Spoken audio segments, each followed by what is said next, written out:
So I was thinking of Kier lately, and one thing I did learn from him is he was a black belt in Aikido, and that's the idea of you don't have to confront all this stuff head on as a personal thing. You can just let them go right by you, put your foot out if you want, or just let them trip over themselves as they usually do, and not have to take on the brunt of that particular karmic onslaught. So it's kind of how I look at things these days. I have this, you can sense a potential, a hazard ahead, right? A potential encounter, and it isn't just instantaneous now.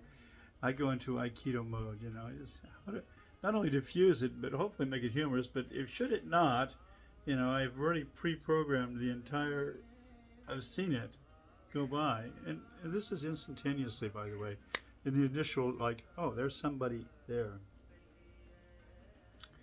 You can pre-program that kind of evaluation. What brought that to mind? Tina was just sitting here. My dog was just sitting here with me, and he's hypersensitive to any slight difference. He's cognizant.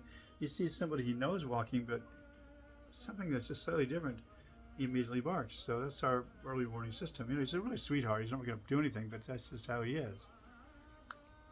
Encourage it to some degree. Excuse me.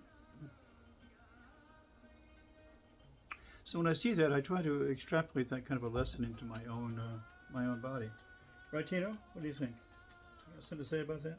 Yeah, say hi. You want to? You don't have to. Don't feel obligated.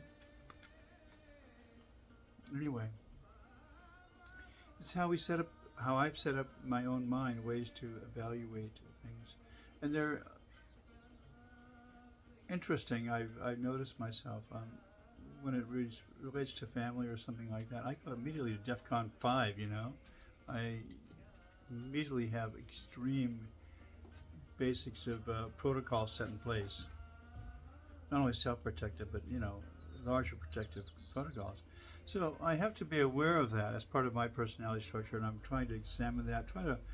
Not that I mind it so much, but I wanted to bring it down to a more manageable level. I don't have to react so emotionally about it now at my age, because I notice that happens on that kind of a release of the biology of any kind of emotional way of responding to an incident, say. I'm trying to modulate that now so I don't trigger those deep emotional adrenaline structures.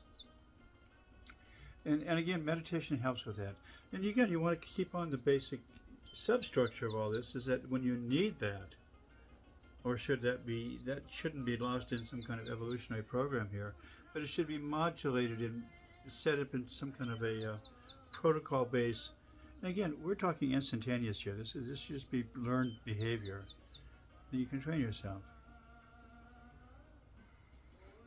But you have to examine it a bit to train yourself. This is again what meditation is about: is examining the ways that we are triggered by everything, so to speak, but individual patterns, things that are unrelated maybe even to our experience in this life, but are genetically passed on through some kind of a preconditioned.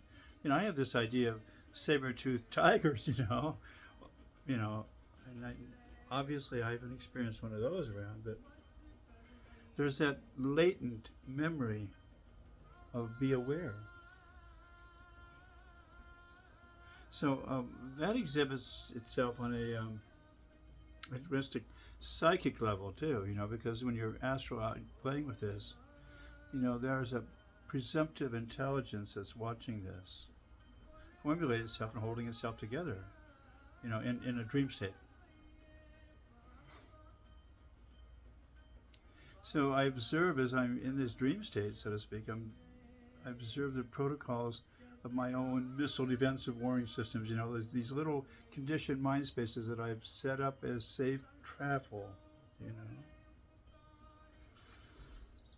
I mean, how do you distinguish the truth?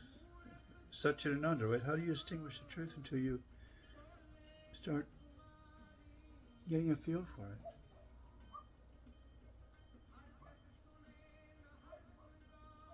And a lot of it is the old system of nitty, you know, not this, not this. No, that's not it. Whoa, that's not it. Yikes, definitely not it. That's part of the, you know, School of Hard Knocks way of doing this. And you're going to have some of that in your life. You're going to have that experiential, wow, don't do that. Don't, touching of the hot skillet, so to speak, so you have the muscle memory of what that, so you can program yourself to avoid that. Otherwise, if it just remains conceptual in your mind, you know, like, well, I don't know, is it really hot? I never got close enough to tell, and my mother wouldn't let me. Then it's just, you don't have the understanding of it on a tactile, emotional level. It's a conceptual level. So I'm just saying, important to have that intellectual level brought into an emotional intelligence within yourself. Now, don't misconstrue this. I'm not saying go out and mess yourself up or do weird shit. I'm just saying be cognizant of your own way of analyzing whatever data you're imprinting on yourself to be yourself. It's okay to look at it. It's okay to examine it. It's okay to examine the quality of the prism that you're evaluating that data through. That's the big deal here.